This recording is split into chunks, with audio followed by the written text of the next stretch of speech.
simple math.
Okay, okay.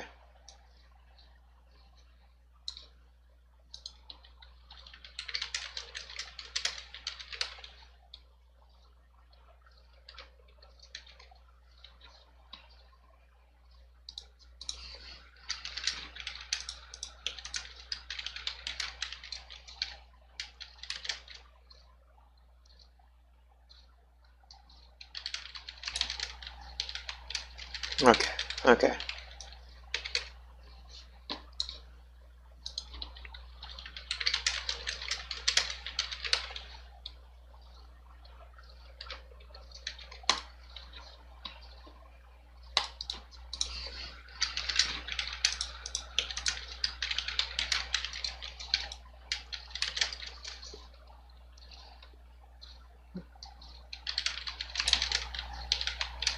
Okay, okay.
Okay. DT and D2. So I'll explain those. So what I'll do is that I'll go to algorithm 7. Okay.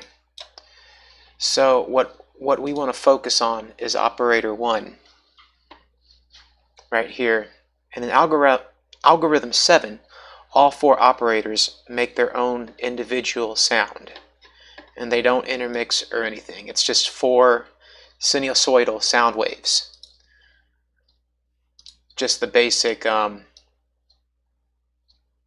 sound wave, and that's what each operator makes. So each one makes that.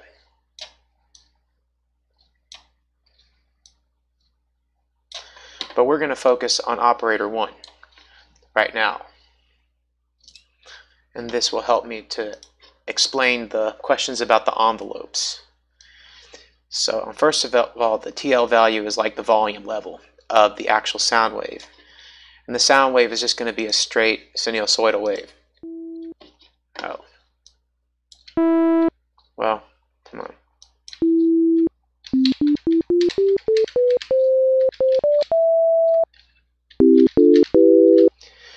Just a very basic sound wave, pretty easy to produce electronically. So what does the DT do right here? So DT stands for detune. It's a way to detune your multiplier of the instrument. So listen.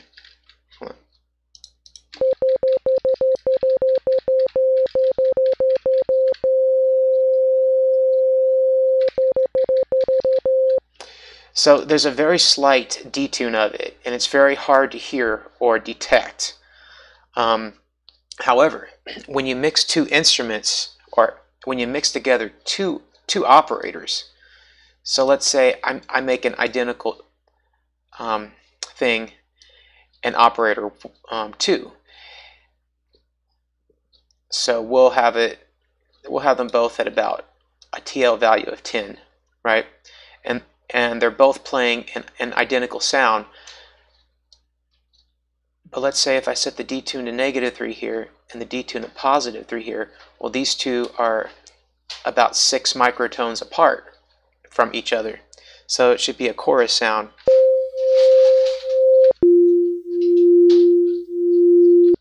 But if I have them together like this, oops, excuse me, then it should be a more straighter sound.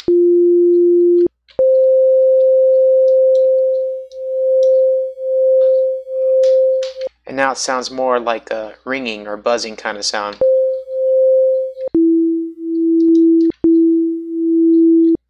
There's a detune offset between the two. So that's called chorusing. It's useful for effects in other instruments, but when you get into more advanced things like with algorithm 4, you can get additional effects.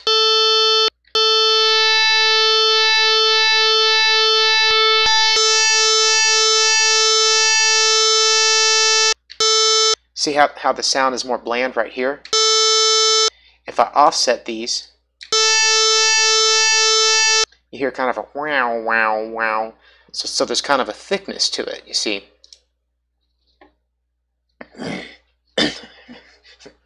Oh, you want to know the whole gamut. Okay. Have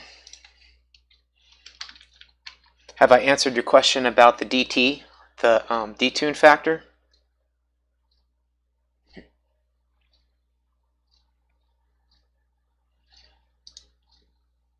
It's basically a detune.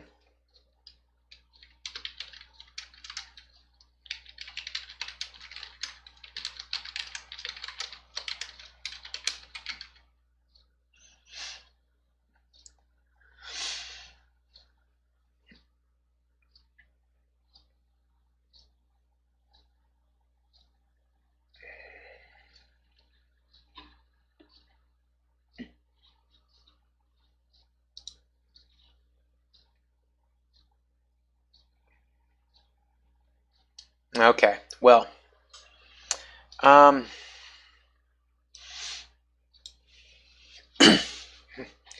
So we're going to go back to just having operator 1 as the only audible one right here. Alright. Let's see.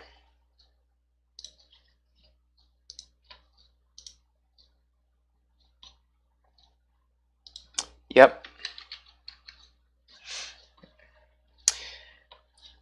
And if I wanted to make a piano instrument in algorithm 4, so how it works is that algorithm 4 acts as two separate instruments.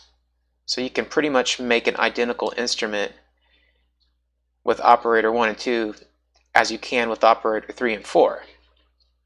So if I want to make like some piano instrument here, let's say I'll take it up to 20 right there.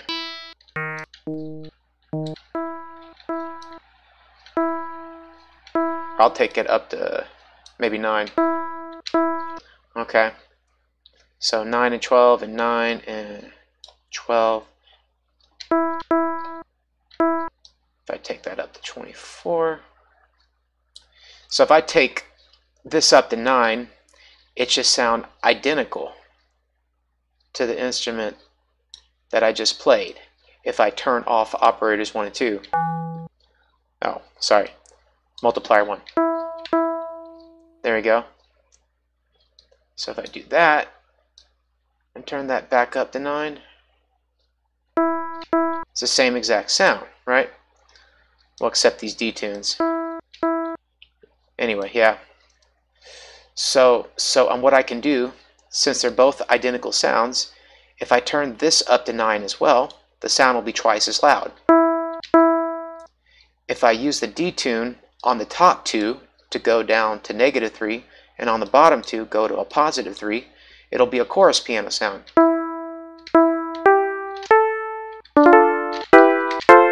So there's kind of a thickness to it.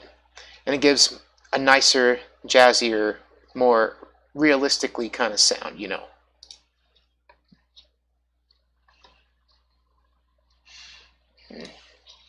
I know what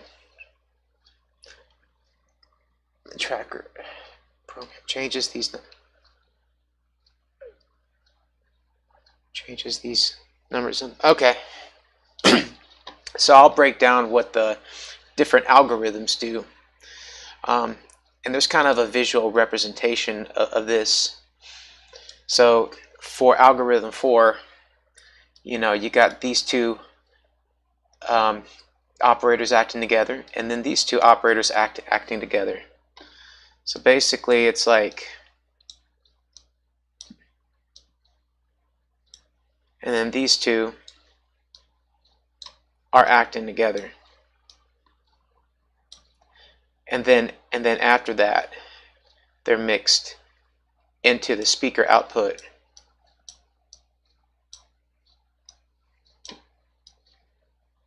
So that's how they're working here. If we change it though, so let's say we go to algorithm 7.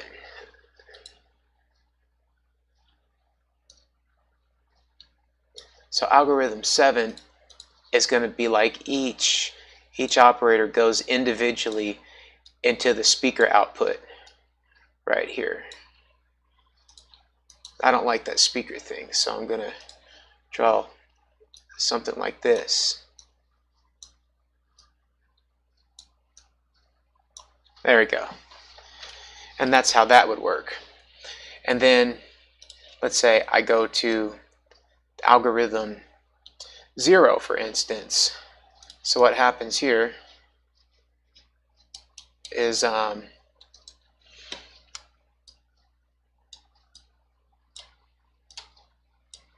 for each of these operators, it's a trickle-down effect. Plugs into this one, and this one goes into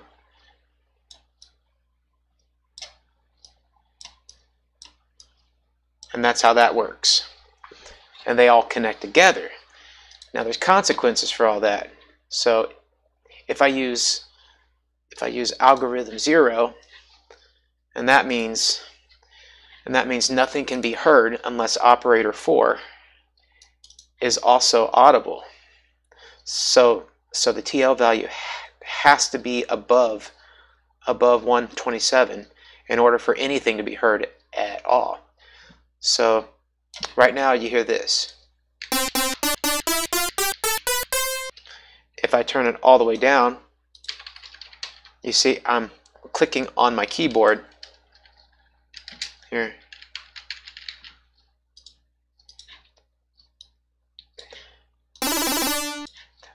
But operator 4 can act alone.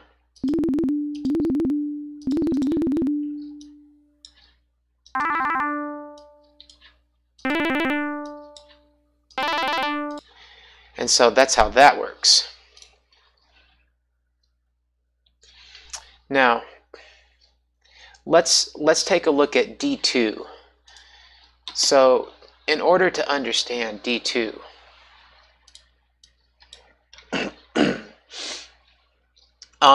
you have to understand how the basic envelope works, okay? So, basically, we're going to focus on... Oh, geez. Okay. Basically, we're going to focus on these two guys right here, okay? Which is the attack and the decay. So that's decay 1. That would technically be D1, right? So, in order to hear anything, we must have an attack setting that's more than 0, right? And then we must have a decay setting of some kind. So what you'll hear is that the sound will fade out.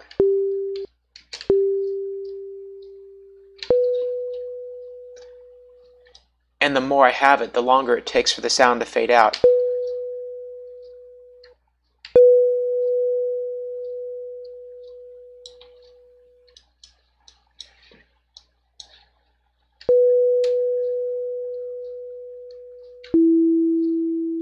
And then if I do this, it'll take a very long time for the sound to fade off. And so that's what the first decay does. Now, that's a very basic usage of it. But let's say you want to kind of modify and have the sound last for a sustained period of time before it goes into a decay. And that's where the second decay rate would come into. So I would have to make use of the sustain value.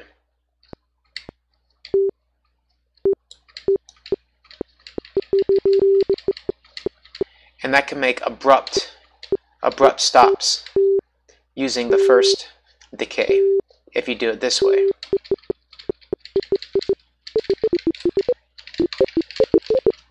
And that can be useful for some sounds.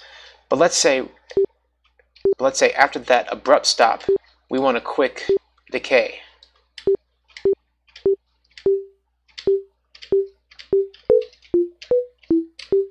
And that could be useful too, but it's not that much different. But if you really want a difference, what you would have to have the sustain set to at least 1.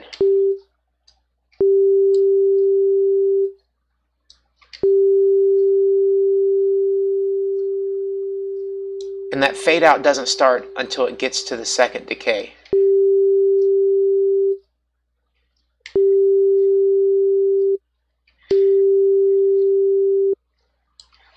So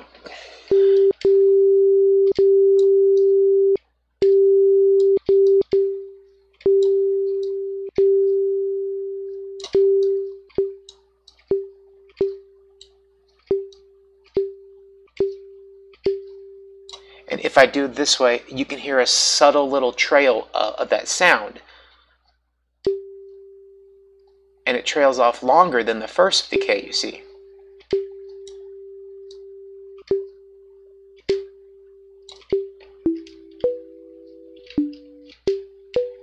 And that can be useful to create like a fake sustain effect or like a fake reverb effect.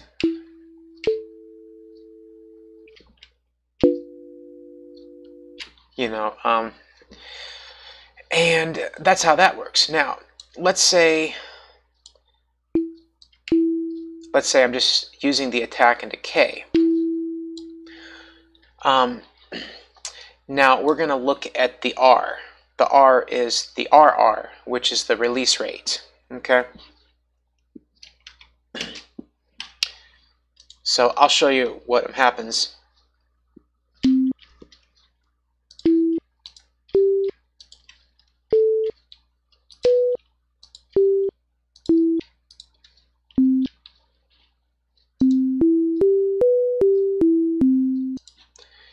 Now, let's say we want the sound to kind of trail on a little bit after, you know, like there would be a little bit of overlap. Hold on. This is kind of hard to explain, but if you take your finger off of the keyboard, the way you would do that in Deflomask is that you would press the tab key, and the tab key would make an off note.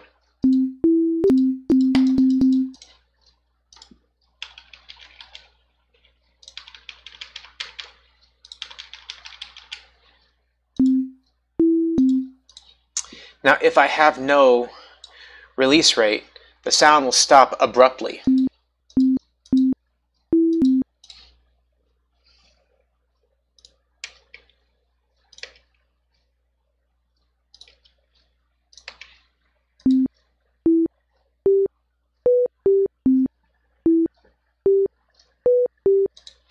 Now, if I don't want the sound to stop so abruptly, but have a little bit of trail off when I take my finger off of the keyboard, I raise the value of that just a little. It's more of a softer stop, and then it'll trail on longer the higher up that I have it.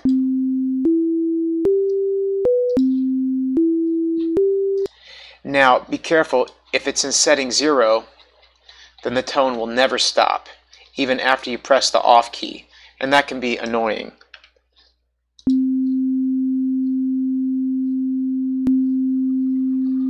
And it doesn't matter how many times you try to press off. It ain't ever going to stop. But that's why we don't set it to 0.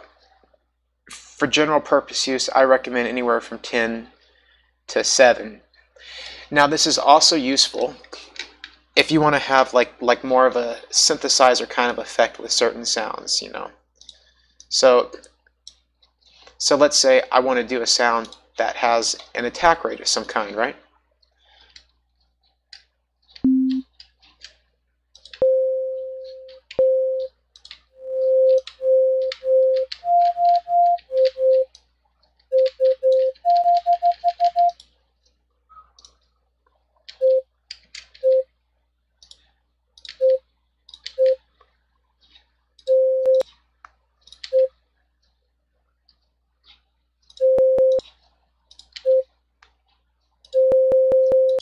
Right now it just sounds kind of clicky, right? It doesn't do that attack rate. But what I can do is I add like a little bit of that release to it, and I use the off command. And the sound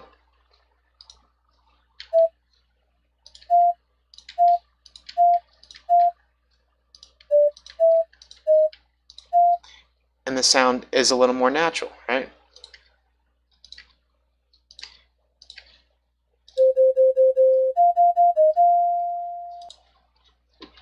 So that's how that would work for that, and that's useful for some things too. So let's get to the next parts. FMS, AMS, FB, ALG, Multiplier, AM. Yeah. So let's start with the AMS. Okay. So we're just going to do a plain straight sound. Okay.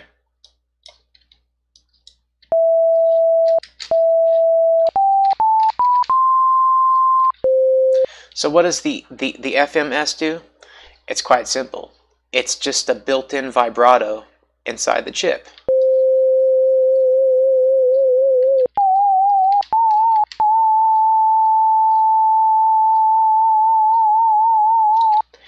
And it basically is the depth. It means how far up and how far down the pitch bend goes for the vibrato. And what does the AMS do? Well, right now, it's not doing anything. And the reason is because you have to select the checkbox off of which operator you want to have an AMS effect. AMS is the amplitude modulation, so it makes the sound go up and down in volume. It's like vibrato for how loud your sound is. FMS is vibrato for the frequency of your sound.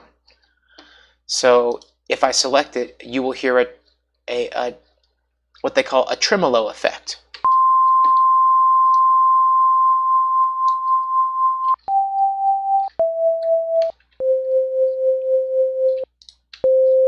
If I deselect it, the sound is straight again.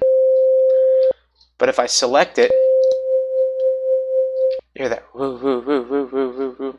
So that's the volume going up and down.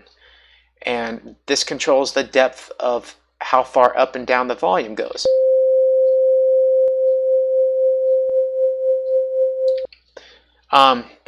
Now, if you want to tweak that inside the tracker, if you want to change the speed of how fast both of those effects go,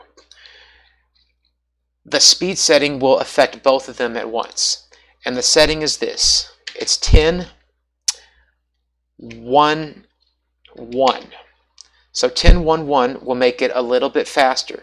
10, 1, 0 is the default setting for right now. But 10, 1, 1 will make it go a little faster.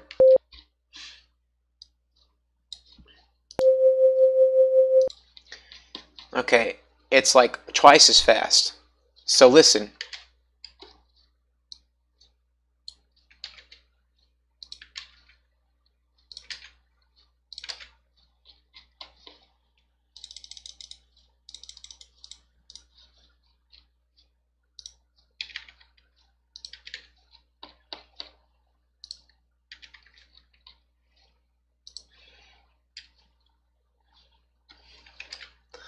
And then just for kicks, we'll do the most extreme 7, which is 1, 7.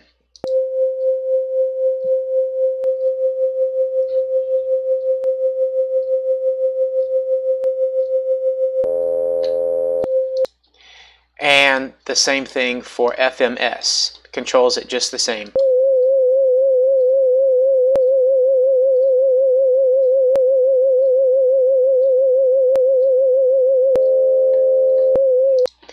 So yeah, and that's how you mess with those two guys right there.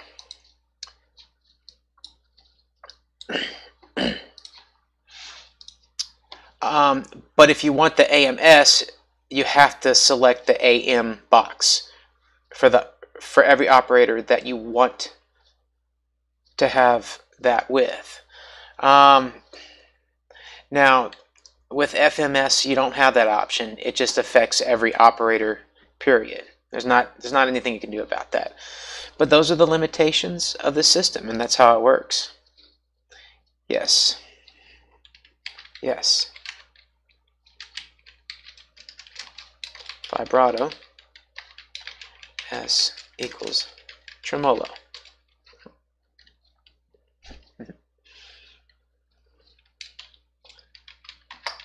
Pitch. Volume. Yep. Now, let's see what else we have. Feedback control. Okay. So, feedback controller. In depth mask, it looks like this right here. The slider right here. Now, if you look at the algorithm, you'll always see that algorithm 1 has this little green, that little green loop right above it. So if you pay attention, okay, it's always with operator 1. See? Operator 1 with that loop, right? Operator 1 has that little loop. No matter which one you go to, Operator 1 always has that little green loop above it. And there's no escaping it. The reason is because Operator 1 is the only one that is directly affected by the feedback controller. Okay? And what the feedback does is that it basically recycles itself. The sound recycles and loops itself back in on itself a certain number of times. So if it's feedback 1, that means the sound folds back in on itself 1 time, then 2 times, 3 times, 4 times, all the way to 7 times. It's kind of like with a guitar in a sense. And if you think about it another way, it's like an additional operator for Operator 1.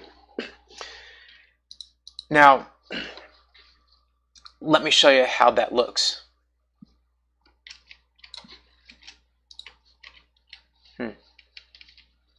I'm not getting any sound here. This is odd. What did I... Oh, because I have it in algorithm 0. So I set it to algorithm 7. It'll make its own sound. Watch what happens when I start to raise the feedback controller.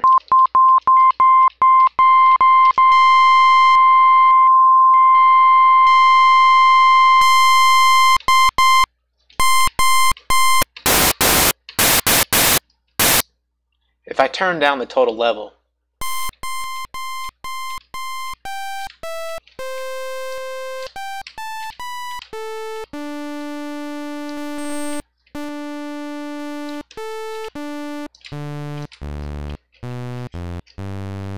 so what I've effectively done is that I've transformed our sound wave from a sinusoidal wave to a sawtooth wave.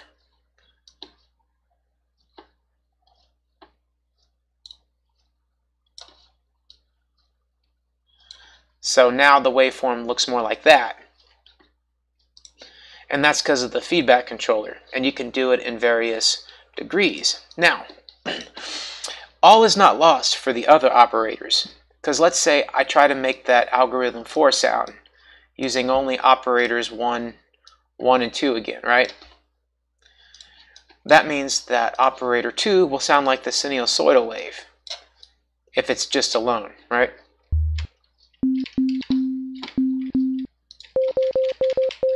As I start to raise the TL value of operator 1,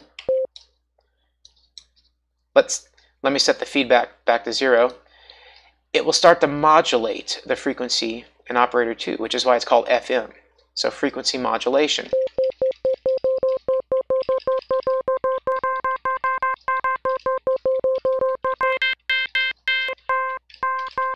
It turns into a different sound. Now watch what happens when I turn that down and I'm only hearing operator 2 now. If I change the feedback, nothing will happen, right? Because it's not affected by the feedback controller. If I turn up operator 1, watch what happens to the sound.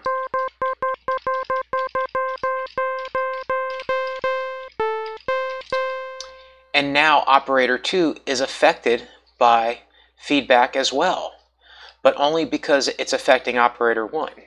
It's affecting the... So the modulation of the feedback is modulating the modulator of operator 1, which modulates operator 2. It's like a chain reaction here.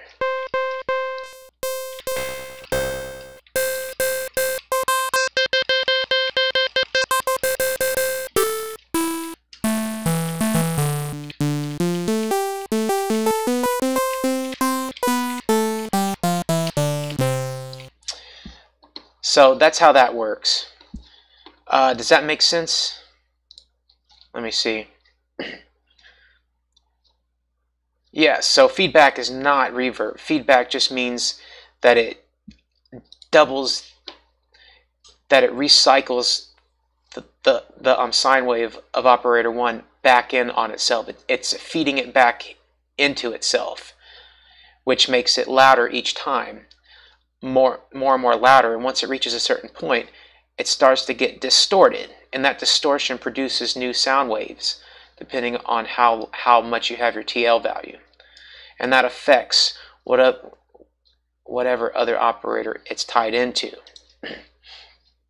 So no, it's not reverb, it's more like an overdrive for a guitar, or like an amp that's turned up too much. It starts to distort it like an electric guitar. So that's feedback. I hope that makes sense. And let's see what else. Feedback, algorithm, multiplier. Multiplier might be one of my last ones that we can clarify here. So again, let's go back to algorithm 7 and take the feedback down to 0, so we get that sinusoidal wave.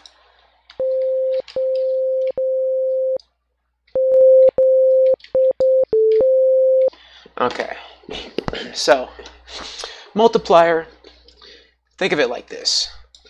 If you start off at multiplier 0, you're starting at the lowest tone that the operator can make. So if you press C4, if I press C4, then I'm getting a C in the 4th octave. If I raise it up to 1, then I will get a C in the 5th octave without changing the note. If I do it to multiplier 2, it'll be C in the 6th octave without changing the note. And that's good if you're mixing these two together. So I can do octave chords, right?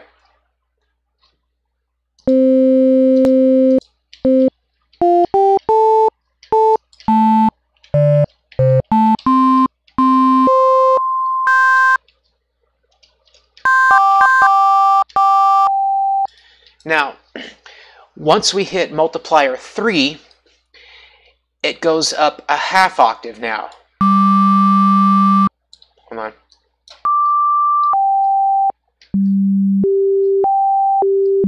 So far, 0 through 2 is the same note, but the next octave up. Number 3 is a half step.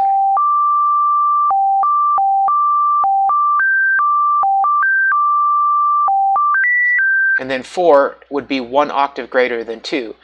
Now it's going to go into smaller increments of notes. It'll take 2 multipliers before you get to the next octave, and then 3, and so forth.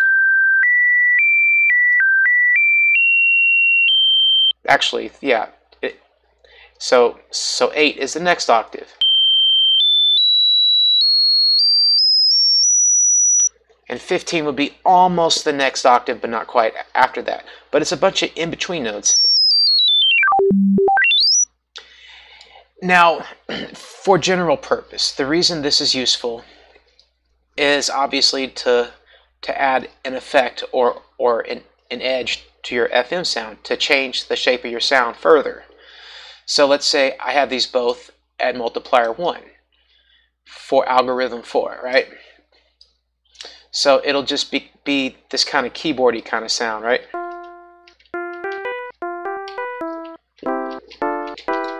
If I change the multiplier, it'll be different.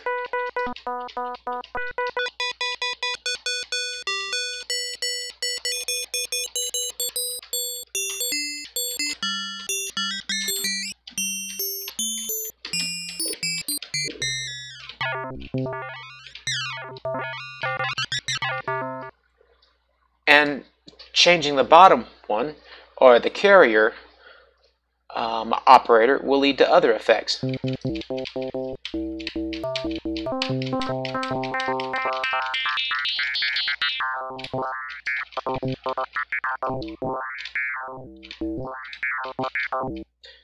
And so we can make a whole bunch of different sounds. If you want to make a square wave, multiplier 2 right here, multiplier 1 in the carrier operator, and then raise the feedback all the way and change that down to 24.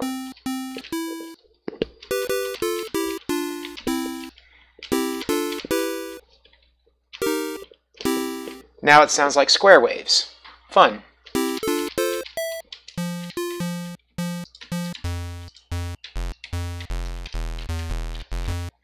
And then we can make one of my favorite sounds here by switching this to 3 and that to 2.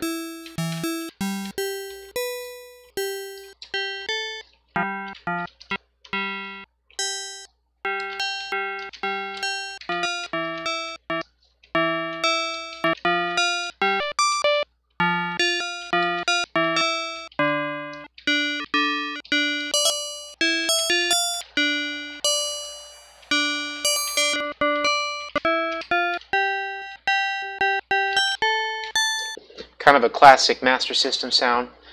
And so, you know, that's how that works with multipliers. Is that starting to make sense? Yeah, multiplier changes the note per operator, but every operator can have their own notes. Okay, so RS and SSG, EG. Yeah. So this will be some interesting stuff.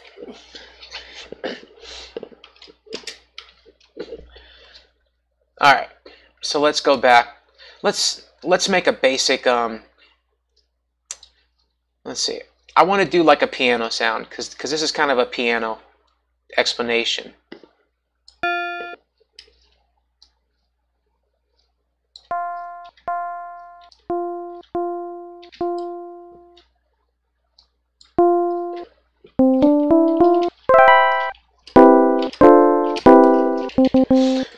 Okay, so the operator that I want you to focus on is operator 2. Okay? We're going to learn about the RS, which is called the rate scale. All right? Rate scale. So anyway, let's pull up our little keyboard thing right here, because this is the best way to explain it. Not that keyboard. Piano roll. Okay.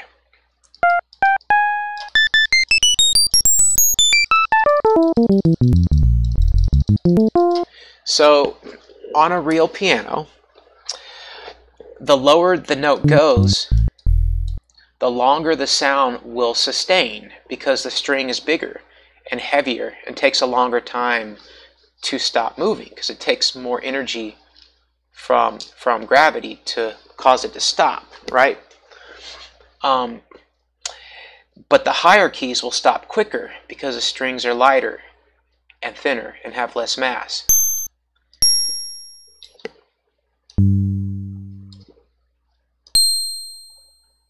But you'll notice that they'll last the exact same amount of time, whether it's a low note or a high note on a synthesizer. The way to get around that is to use the rate scale, and the rate scale will emulate the natural increase fade out when you get to higher notes. It's supposed to make it more realistic. So if I raise it all the way to 3, watch this. And the higher note will be a quick pluck. Let me bring it down to 1. So the sound kind of trails. The next octave, it fades out quicker, and the next octave, even quicker. Then it fades out and stops quicker.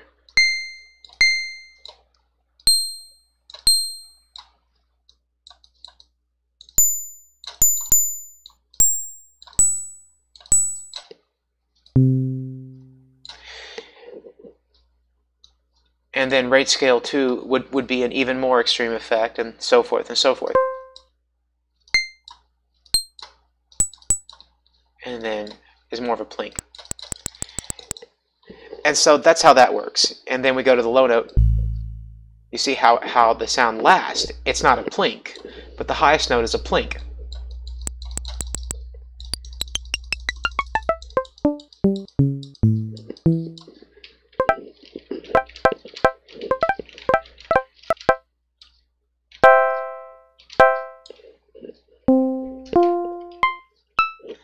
And that's basically what the rate scale does. It's just Yamaha's way of simulating a real piano, or the natural decay of a real piano. Now, that will actually tie in to our SSG-EG, and I'll show you.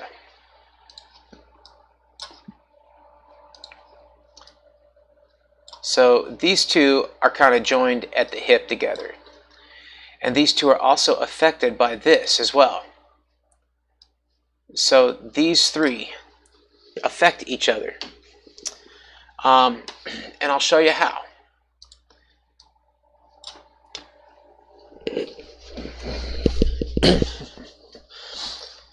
So let me teach you what the SSG-EG does, because it's a very fascinating feature. Okay.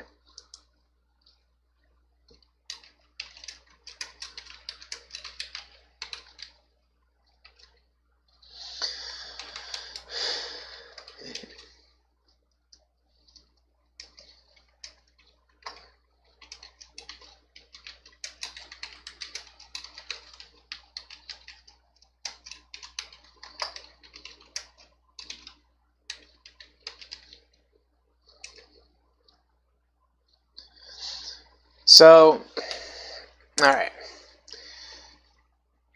I'm going to show you a chart, because there's 8 different settings. 0 through 7 is 8 different settings of the SSG-EG. So I'm going to show you a chart here, okay? And this reflects what it is on the Sega, the YM2612.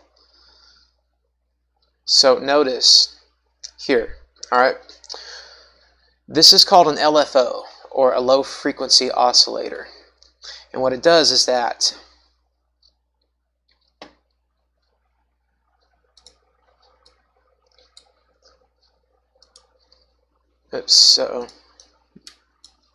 okay. So every time I press a note, it starts at the attack and goes to the decay. So it does, the note fades out like that. The SSG setting, if it's set to the right setting, once it gets to the end of the decay, it'll loop back around and start over. And I'll show you this phenomenon. Okay? And I'll press it right in. But you have to have the box, the checkbox selected for it. And I'm going to turn the rate scale off. I'm basically holding down the key right now. Watch what happens when I lower the decay.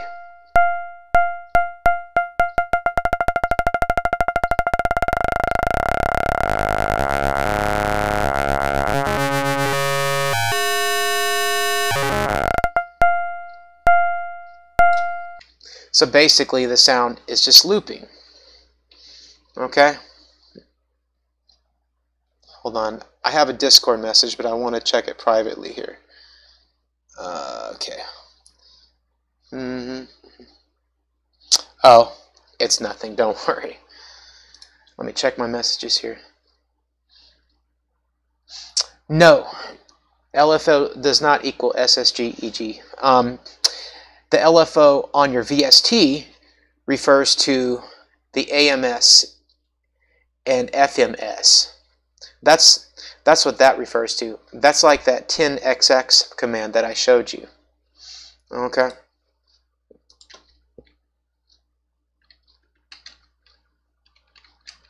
Equals AMS and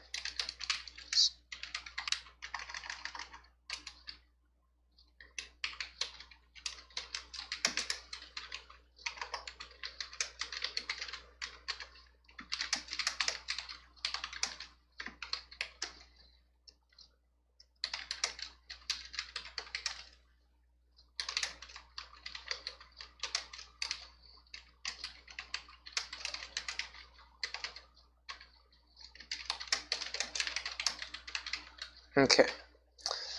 Yeah, it's okay. So the SSGEG, it's an LFO, but it's not the same thing as the LFO controller on your software.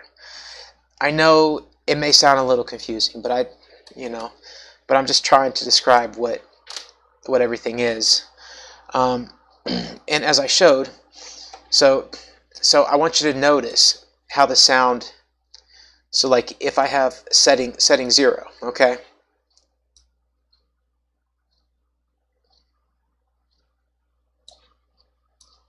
So I want to try to show this. So setting 0, it's this kind of sawtooth. It's like dun dun dun dun, right? If I do setting 1, it's going to be just an abrupt plink, and it's going to stop. All right. So I'm going to set that to setting 1, and it's going to stop when it's done playing. And the shorter I have the decay,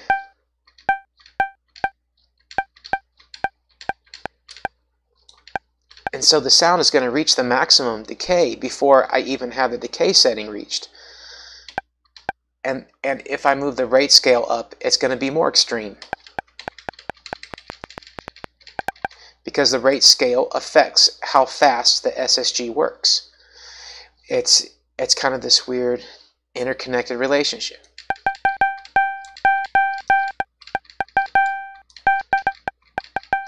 So there's 2 or 3 different ways to affect the SSG EG speed.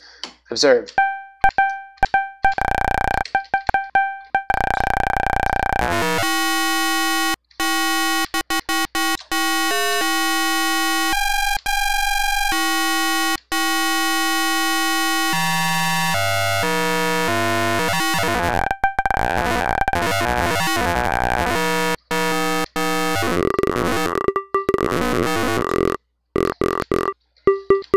So you can get some pretty interesting sounds from that. So if I take this to setting 2 is more of a triangular wave. It starts with a sawtooth wave, which is the normal envelope decay, and then the envelope loops back around and fades in easily and fades out easily. Observe. Woo, woo, woo, woo, woo. And so that's how that works. And this picture visualizes what you're hearing.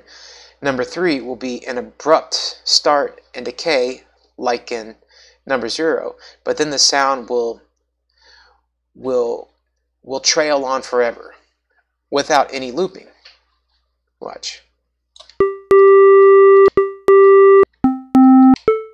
So it's always this boop boop, and it never ends.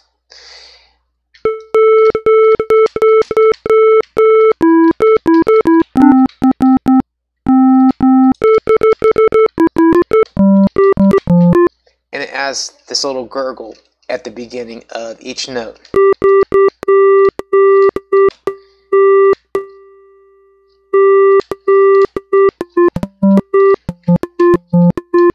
And that's how that functions.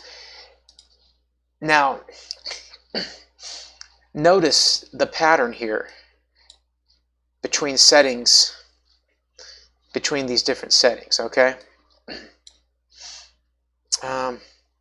Let's see, I want to get my little, oh, what happened here? Okay, what in the world? Oh, here we go. So let me get my little markup tool here. Okay. So notice, a second.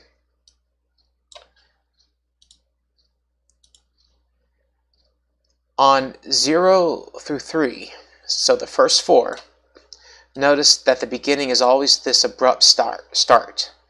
It's a sawtooth start, okay? And then it does its thing. Now, notice on 4 through 7, it eases into the sound, right? So that's how those work. Also, they're kind of the flip-flop of each other. So notice that number 4 is a flip-flop of 1. Number 5 is the flip-flop. No, sorry, 4 is the flip-flop of 0. 5 is the flip-flop of 1, and so forth and so forth. You see, it's a flip-flop effect. And the graphic visualizes how the sound is. So this can be useful for some good effects here, okay? So let's say I want to take it to setting 6 with that triangle setting.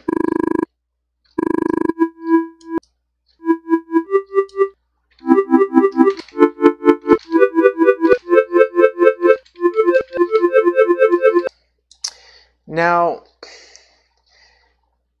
let's say I wanted to reproduce the same sound, right? Something similar here. Right? And let me take this keyboard off. So I have to have the SSG EG selected.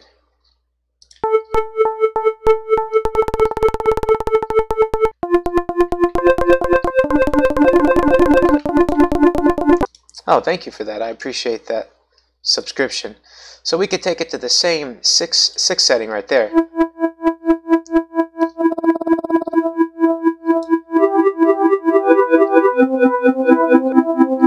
And basically what I can do is that I can layer different rates of SSG EG cycles to get this kind of multi-layered kind of effect.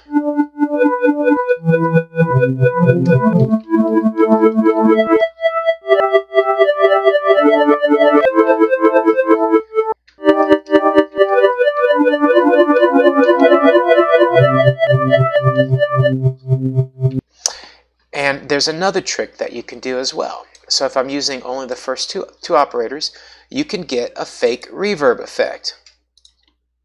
Okay? Or like a fake delay effect, if you will. So if I take it down to 0, okay, I have to use it in operator 1, I believe, okay? Because operator 2 is going to fade out, but then operator 1 is going to have to recycle. So I need to change it to where it has a delay, right? Or a decay, right? So it's not like this. Let's say I have this sound. So I select the SSG EG for the modulating operator. And watch this.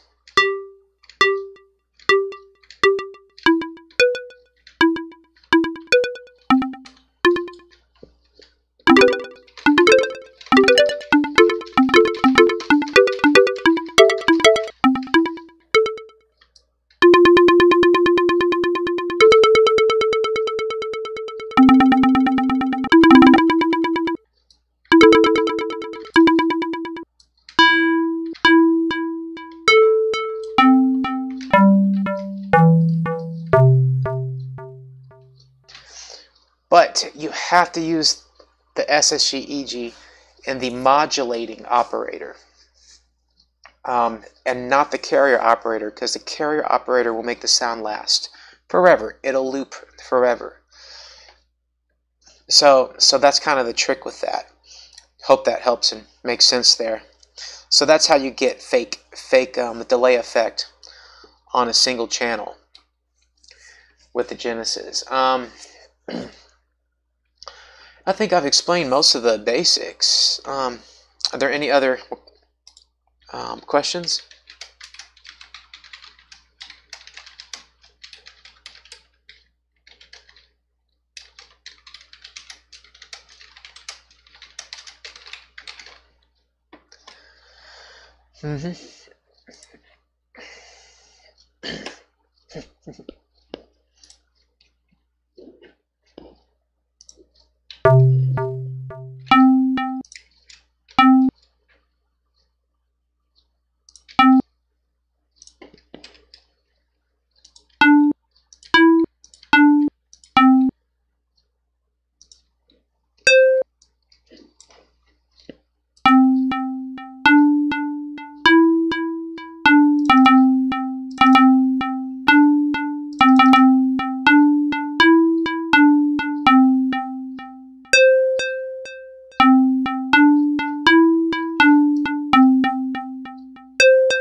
If I want to do like a little stereo effect, I copy this to the next channel over, and I will kind of make it delay a little bit at a quieter volume. So the maximum volume is 7F in Defo Mask. I can take it down a few notches to 7.9 for the second channel. Listen to this.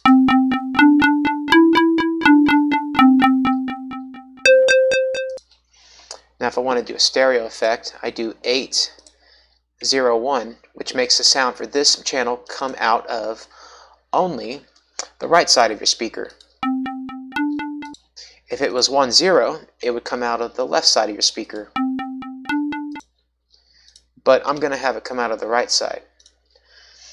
And if I add a vibrato effect of like 4.4, it'll give it kind of a chorus wavy sound.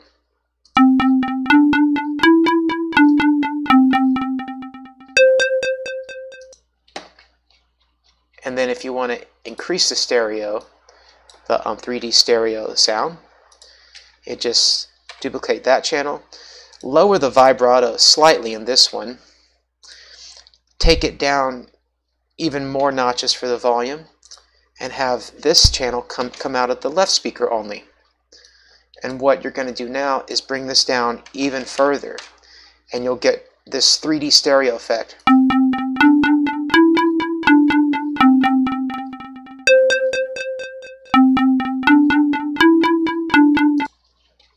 Or intensify it a little bit for the echo.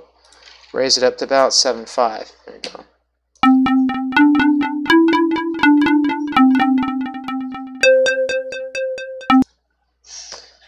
Anyway.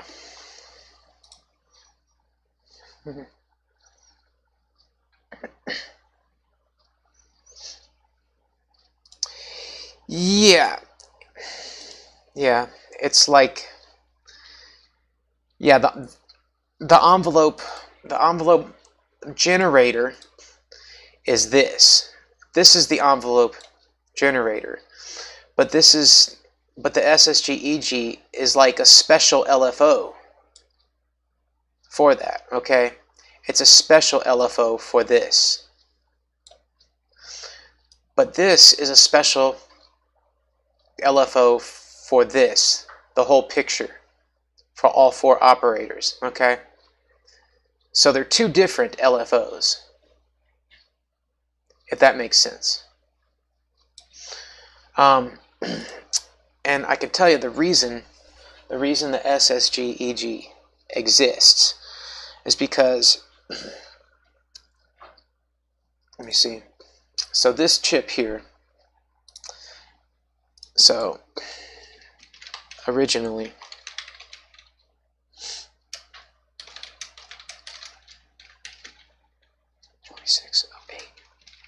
chip, it had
So basically I just typed up the story about why we have the SSG-EG on this chip. And it's a very cool feature because I can get all kinds of cool sounds with it. So I'm very glad we have it. But not all Yamaha chips have this feature. It's kind of special for only a select few of chips. Like the YM2151 for the arcade does not have that feature. They have actually a second detuner, which does interesting effects, but nothing that comes close to the SSG EG though. So that's why I prefer this chip in terms of that. Okay. All right.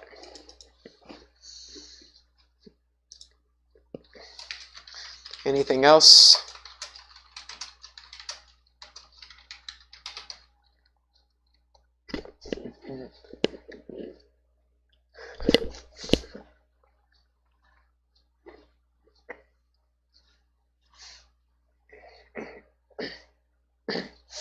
Well, in the meantime, while I await an answer, I will try to make some synthesized saw pads from the 80s. Okay?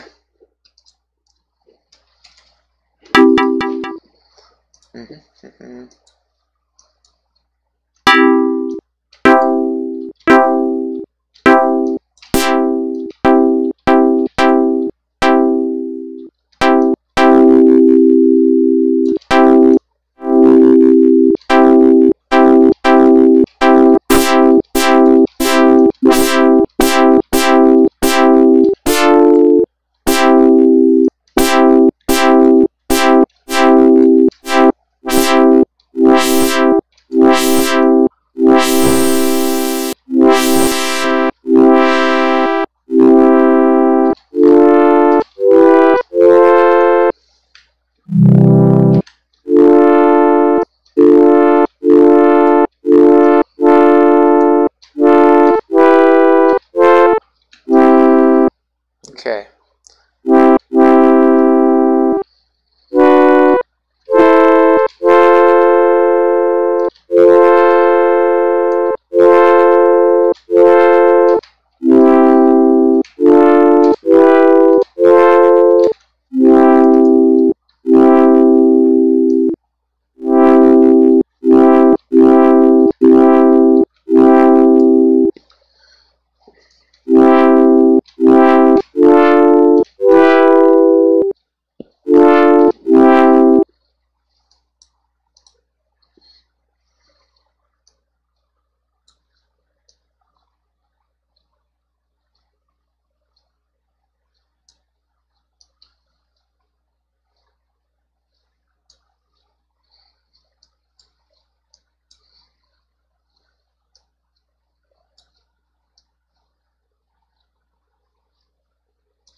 Okay. I have a message for somebody, so I'm going to check it on my phone.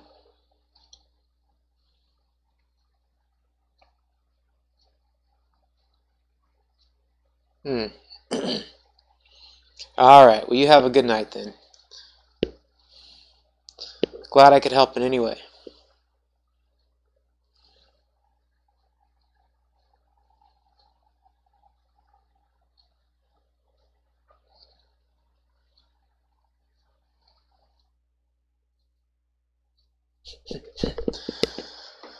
Alright, and I guess this concludes my little tutorial. Everybody, have a good night, and Lord bless.